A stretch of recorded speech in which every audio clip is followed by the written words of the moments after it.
Hi, Emily.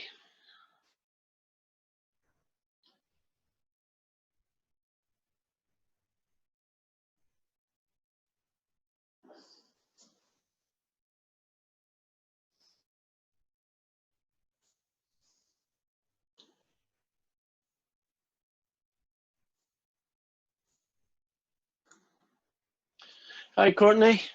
Can you hear me? Good.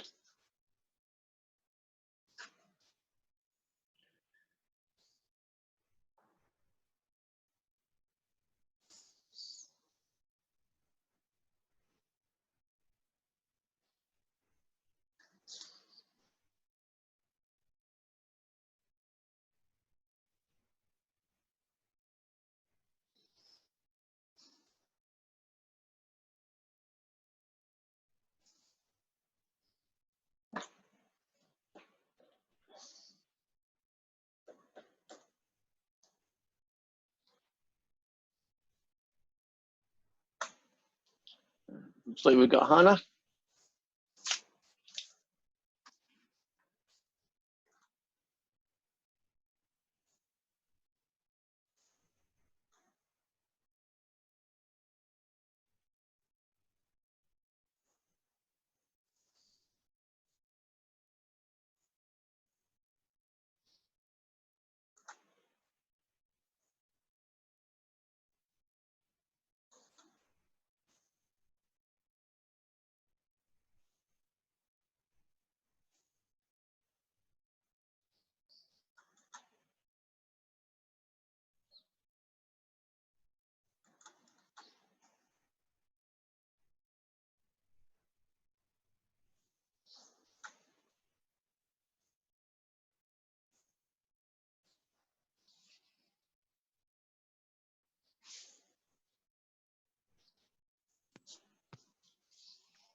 There you are, Hannah.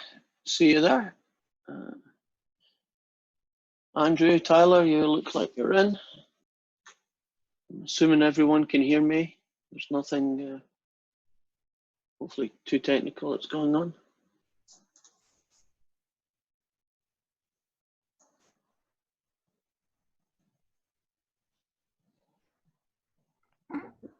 We good?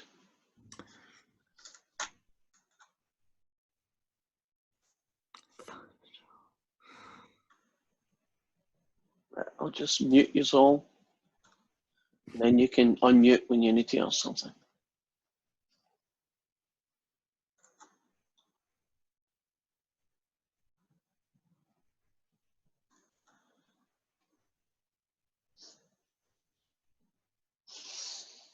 Has anyone got a joke before we start today? I could do with a joke. Courtney, you got a joke?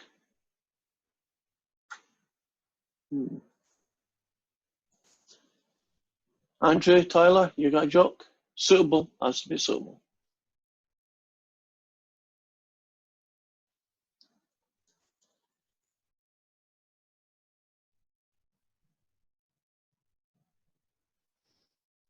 God, you're a boring crowd. Not one joke amongst a lot of you. Okay. Why do Polish people only buy BMW cars?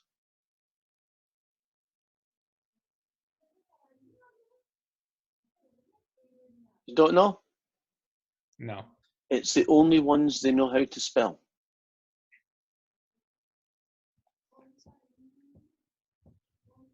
I don't get it. BMW. Yeah, but why? Oh, if I have to explain it, it is a bad joke, you're right. Okay, then let's try this one. Why can't Polish people dial 911?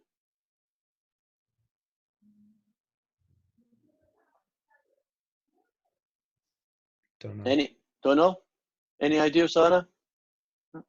They can't find the 11 button.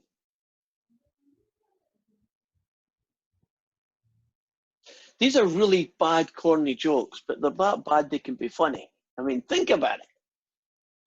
Courtney's nodding, so at least I got one vote.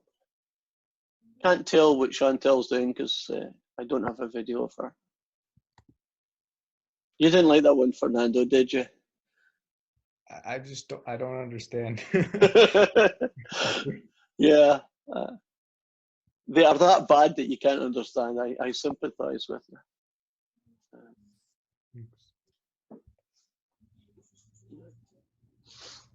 I'll see if I can try one last joke that still probably won't be funny, but I'll try and find some. What else?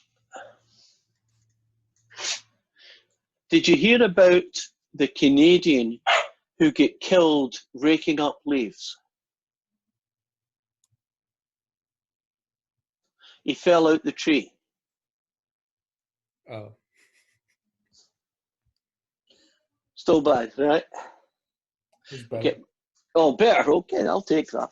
My dog is interested. I think I have to bring him in for a second, or else he'll just bug everyone. Where is he?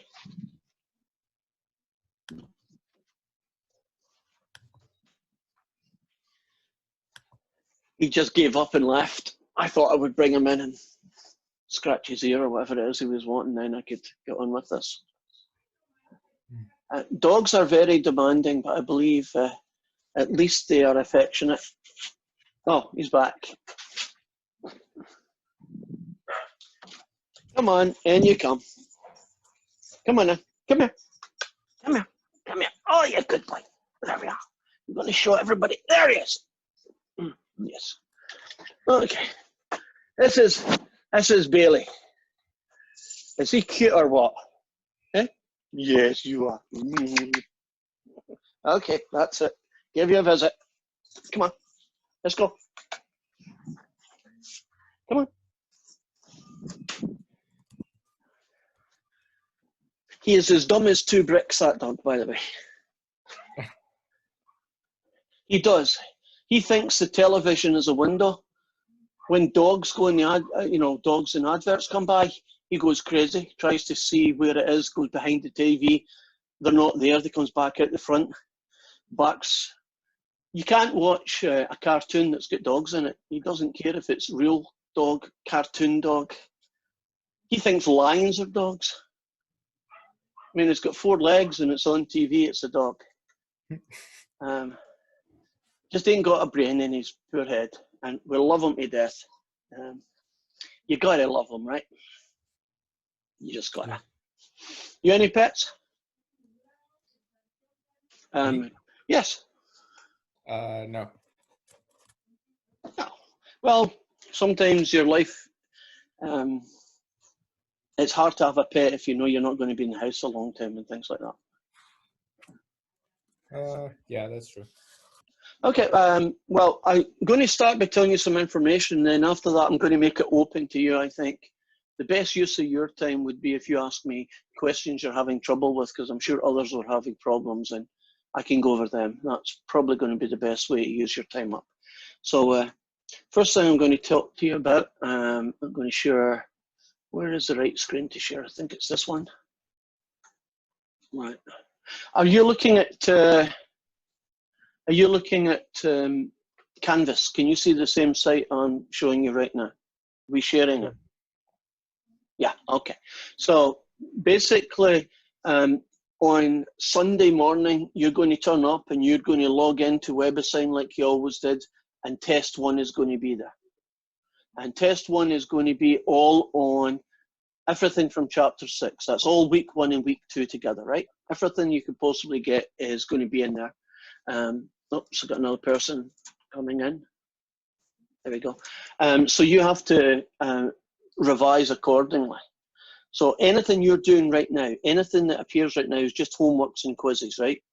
And they work their own way. You know, you get a shot, it doesn't work, you get another shot, and so on. In the test that you get, you only get 1 shot. So when it appears on Sunday, don't click on it out of curiosity, because the minute you do that, the test begins. And you'll have 2.5 hours to do it once that starts. So you may want to wait until you're ready, like 3 o'clock in the afternoon or something, and then you click on it. And once you start, you've got 2.5 hours to get it finished. And then we have this bit that seems to be confusing some people, and mostly my fault because I didn't do it clearly enough. When you're finished doing the test, there's going to be quite a lot of questions and you'll find that today, that you had to do a fair amount of working. You couldn't just get the answer. You had to get this side and then that angle before you got the question's answer, right? And especially in those questions, it's a really good idea that you do the working. And then when the test is finished, what you're going to do is you're going to copy that working and send it to me as a PDF. And this site will give you some ideas behind that. You see how this fellow here says how to get Cam Scanner? Basically, that's an app that you get for free. You put it on your phone, you take a picture of your home, your working, second picture, third picture, fourth, and it will convert them into PDFs and into a single PDF so that you can send it to me. Now, that doesn't mean you have to use Cam Scanner. It's just some there for you to use if you have trouble. Some of you have got printers that can scan. You could do it that way. Who knows? As long as it turns into a PDF and I get it. And I need your working to prove you're not cheating, but I also need it to give you more points. Can you imagine a question that's worth 4 points and you did everything right, except maybe a calculation in the middle? Except a calculation in the middle, and all the software will do is say 0 points out of 4. And that's not really fair. So what I will be doing is I'll look at your questions and I'll look at the working. And if I say, yeah, you got most of it right, I'll give you 3 out of 4. I'll up your grade accordingly. So computers can't really do partial credit. They're not clever enough to do that. Plus, you never show them they're working anyway, right? You only type in 42 at the end, so they don't know what you did to get there. So that's another reason why it's a good idea to do it. Now, how do you do it? Right, so you finish your test, you've got all your work in, you've taken pictures, it's a PDF, and you're saying, where do I go? Well, you click on this fella here. That one there, right? It says working for test 1, John Sunday. You click on it. Now, can you see this picture here, or do I have to go out and in? Right, good, I like nods, Courtney, it makes it easy for me. Now, what I've got here is a little video that tells you what to do. I'm just going to click on the video. Hopefully, can you see the video running as well?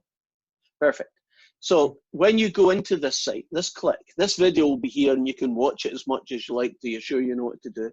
But essentially it shows you how to upload it. So I'm going to zoom a bit, and you see this little button up here, it will say submit assignment. Mine says publish because you're looking at my version of Canvas, not yours. But you'll have a little submit assignment and you'll click on it. Now, there we go, come on. There you go. You'll click on it and this will appear. And you'll have file upload. You'll click choose file. That'll be somewhere in your desktop because you've saved your PDF there, right? You'll click on it and then you'll hit submit assignment. And if you suddenly realize after you've done it that you forgot to take a picture of one of your pages, just combine all the PDFs together and put them as a single one, and you could, see, resubmit, right? So you can just do it again with all the pages and resubmit it. And as long as you keep the same name, it'll overwrite the first one and I won't have 2 copies. Does that seem clear? Do you know what I'm expecting from you? Right. Yeah. Okay, so that is that over with. So now we can focus on some questions. So can you see the class here that I have here? Are we good on that? Right, so if you hold off a second, I'm going to do something.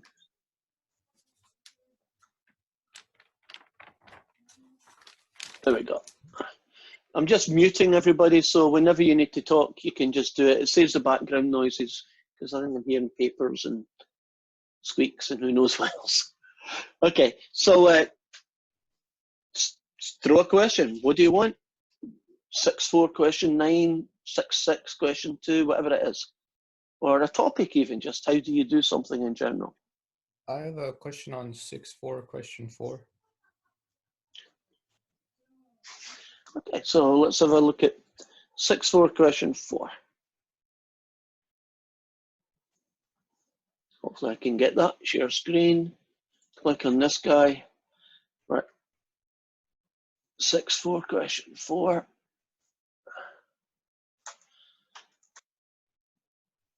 You might not be seeing this, but Is it the one that says find the exact value?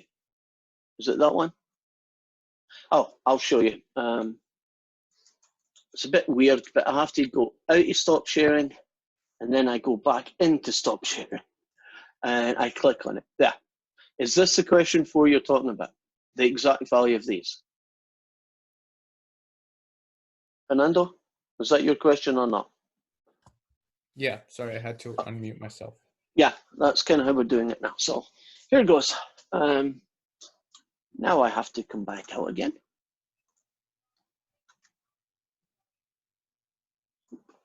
And then that's okay.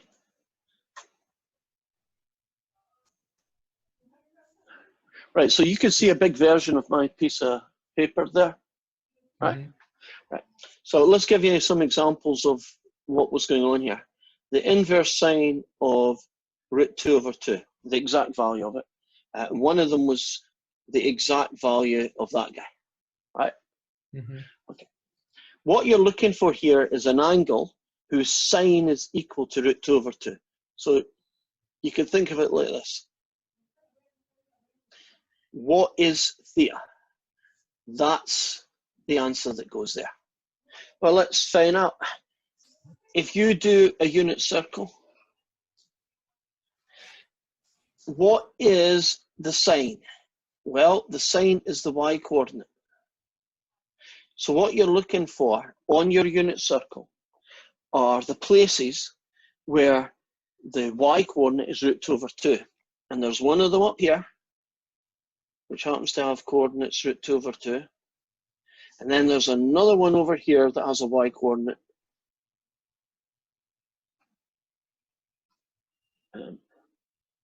That's a negative, that's a plus. So there are two answers. This particular one is 45 degrees, and this one over here is 135 degrees. So far, so good? Yeah. Now, if the question had been, tell me the answer, and the range is, say, 0 to 180, then you could pick those two. If the answer says I only want between 0 and 90, then you'd pick 45 degrees as your answer.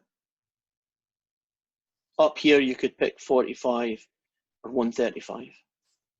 And if the, I mean, there are all sorts of combinations out there. I don't know what they could pick. I guess they could have said 90 to 180, which would mean you'd only choose the 135. So there are two possible answers, and the two that you pick, or the one that you pick perhaps, depends on the constraint in the question. So if the question says you can only pick between 0 and 180, only pick answers in that range. Now, if you say, what about the exact value of that fella? Well, isn't the tangent the y over the x? And so you're looking for y over x being 1, right? Which to me means you're going to look at a unit circle. And by sheer coincidence, or not, it ends up being that one there. Because in that question there, isn't the y coordinate and the x coordinate divided by each other give you 1? So that means the tan of that angle is 1, and that's what you are looking for. The angle whose tangent is 1. Now, there are actually two places where the tangent is 1. That's definitely one of them. That's what, 45 degrees? Or pi upon 4 if they want radians. But which quadrant is the other place where the tangent is positive?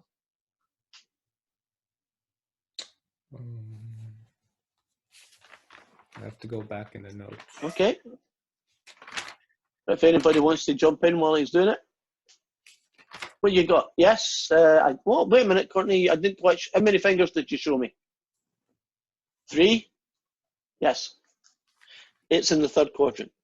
And to remind you how that works, all sine, tan, cos. So the second answer is way over here in the third quadrant.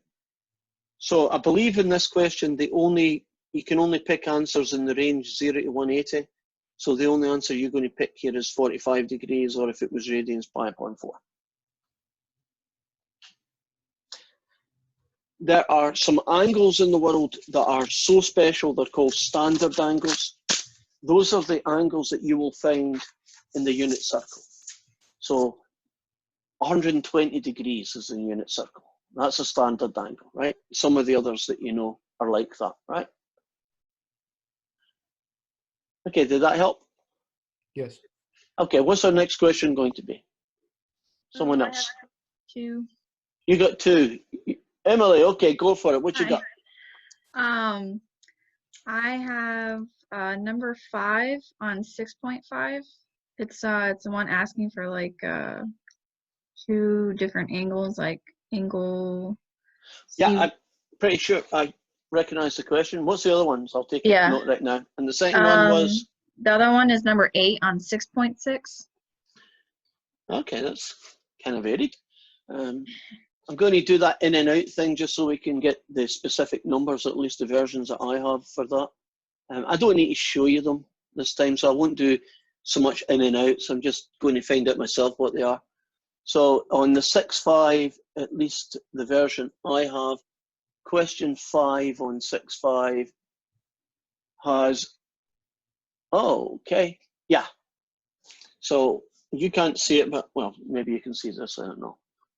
There's an angle of 30 for A, well, a value of 30 for A, then a value of C, which is 43, and then a capital A, so that's an angle A of 33 degrees. Right, let's do that one first then.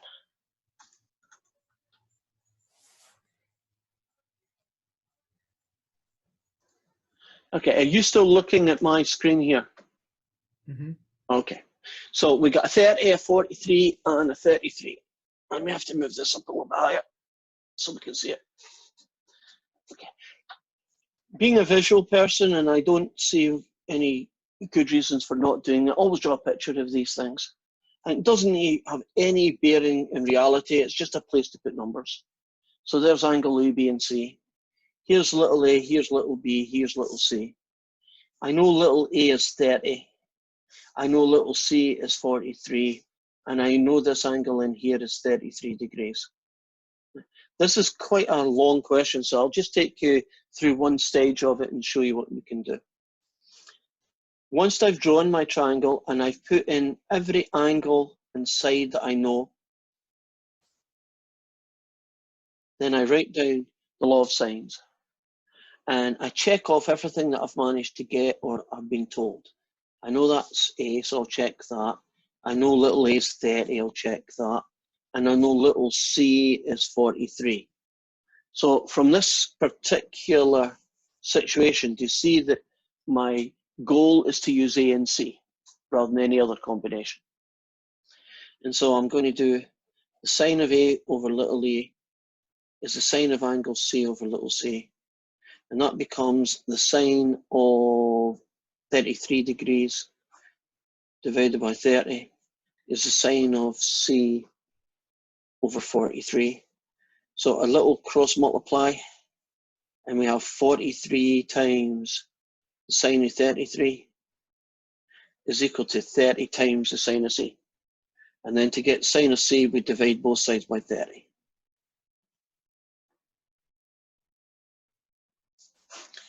And I do not have a calculator, so if someone could go in degrees and hit some buttons here and tell me what the decimal value of this fillet is, we can get set up for the next step.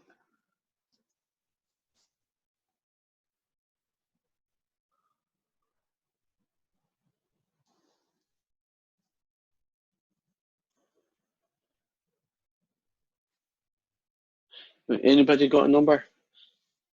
It's going to be 0 point something, that much I can tell you for sure. I've got 0.7096. Does that look good for anybody else? Otherwise, I'll just use it anyway. I just have one thing. When Yeah. it's divided by 30, right? Not 33. Oh, well caught. See a little mistake?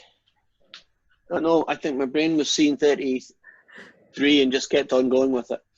Okay, do you want to redo that calculation based on 43 times the sine of 33 divided by 30? For that one, I got 0.781. Okay, so it changes a little bit as you would expect. Now, to get C then, don't you find the inverse sine of 0.781? And that should give us an angle somewhere between 0 and 90. Can't really guess what it would be. Has anyone got it for me?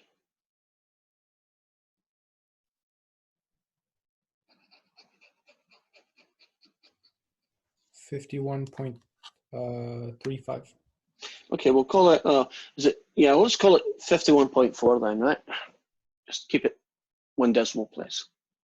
Now, at this point in time, if I continued with this angle, I would get one of the two possible triangles that fit this given information. So can you imagine I went here and I put in 51.4 degrees.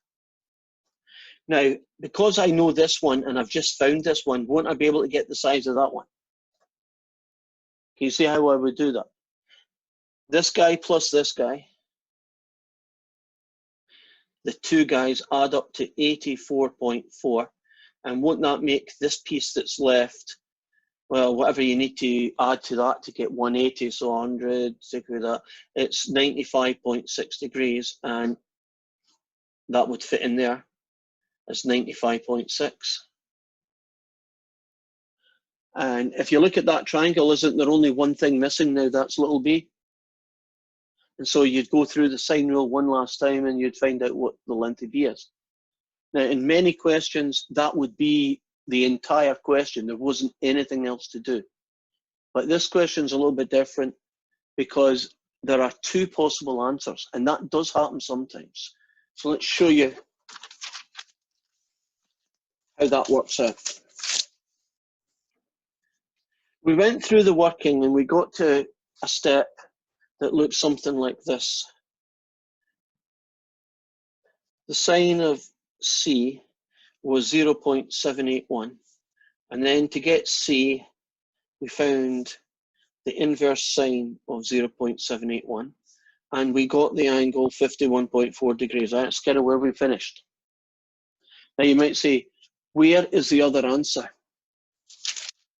There is another angle in the second quadrant whose sine is also 0.781.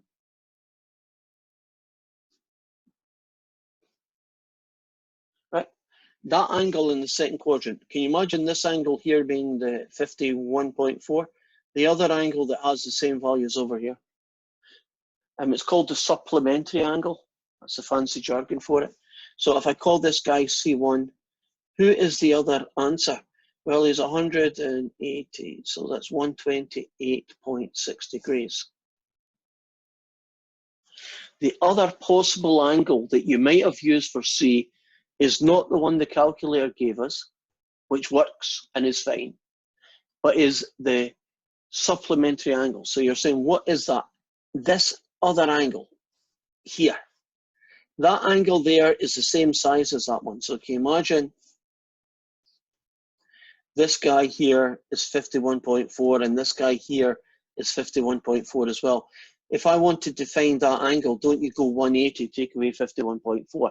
That's where it comes from. So if you've got an angle, let's make the numbers easy. Suppose one of your angles is 20. The supplementary one that would have the same sign would be 160. If the first angle was 40, the other one would be 140. You see where this is going? There's a kind of other guy that it could be, right? So if one of them is 51.4, take it away from 180 and you've got the other guy, which means that that triangle that we set up, A is still 35 degrees. Little a is still 30. Little c is still 43. There's angle B and that's angle C. But this angle in here is now 128.6 degrees instead of the other choice, which is 51.4. So we are now looking at a second angle for C. The first one we called C1. I'm now going to call this guy C2, which is, I believe, how it's set up in the answer sheet. Now, if you make this guy 128.6 and this guy is 35, doesn't this make B a new angle as well now? Because those two add up to a lot more than they did before. In fact, those two guys are 128.6 added to 35. They add up to that much. So that makes what's left for poor angle B is just a measly 116 or 16.4. And so you build a totally new triangle based on these, and that means that the angle B will be different now. And do you know that little b that goes here? That will be different. And if you use the first numbers, angle B is 95.6 and little b will be a different number from the previous one. So there's two distinct triangles out there. That is an unfortunate circumstance, but it's true. That's just the way it is. So let me show you why it's not as bad as it might be. You might be thinking, oh God, that means every single question that involves using the sine rule, I'm going to end up generating two distinct triangles. Surprisingly enough, most of the time, no. You only end up making one. I'll give you an example of why that might happen. Let's pretend we had a triangle ABC. And I'm not putting the numbers in, but let's suppose I told you this was 45 degrees. Right, good on.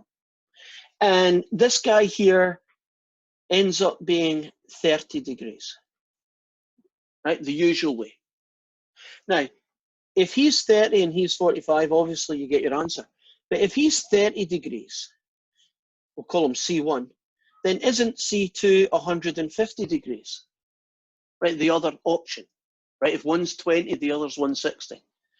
What about 150? 150 doesn't work. And it doesn't work because that guy, along with the 150, is too much.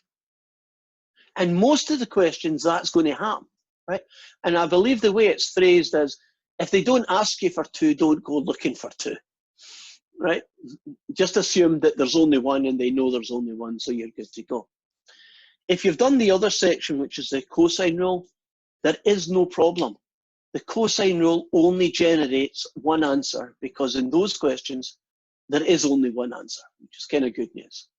So only the sine rule and only a subgroup of the sine rule are you ever going to have this annoying feature. There could be two distinct answers. But in right angle triangles, there's only one right answer. Okay? And in cosine rule questions, there's only one right answer. So it's not every question, but it is kind of hanging out there. Now, I believe